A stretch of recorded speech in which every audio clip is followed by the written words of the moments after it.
मैंने सत्यव्यास की नॉवेल पढ़ी थी 84 और वो कहानी पढ़ते वक्त मैं बार बार ये सोच रहा था कि स्क्रीन पे ट्रांसलेट होनी चाहिए ये कहानी, उसमें वो पोटेंशियल था, लेकिन वो कुछ 2 या 3 घंटे की कहानी में ट्रांसलेट हो सकती है। तो जो 84 नॉवेल की कहानी है वो शो का एक हिस्सा है और जो शो का दूसरा हिस्सा है वो मॉडर्न टाइम की कहानी है। स्टेट गवर्नमेंट ने बोकारो में 1984 के एंटी सिख दंगों के पेंडिंग केसेस को रीओपन करने का फैसला किया है और उसकी जांच के लिए एक एसआईटी बनाई गई है।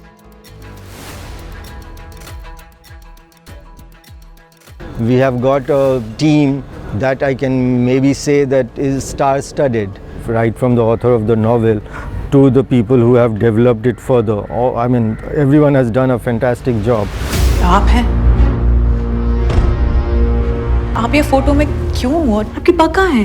कुछ सवालों के जवाब नहीं होते हैं। सारे ही डिपार्टमेंट्स में ये चीज़ें ध्यान रखी गई जब हम सीन्स को कैप्चर कर रहे हैं तो उस पीरियड से मिलता जुलता लग सके।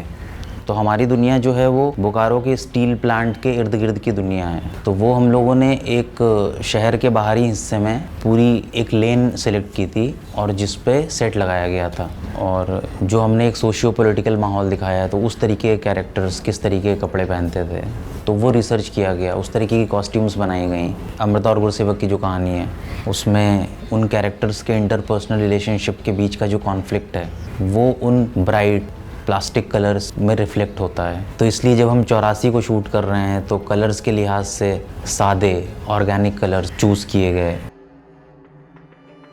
So our show talks about the power of love over hatred in that context, and if this message reaches to people and we are able to convey that even in a small amount, then all the hard work is worth.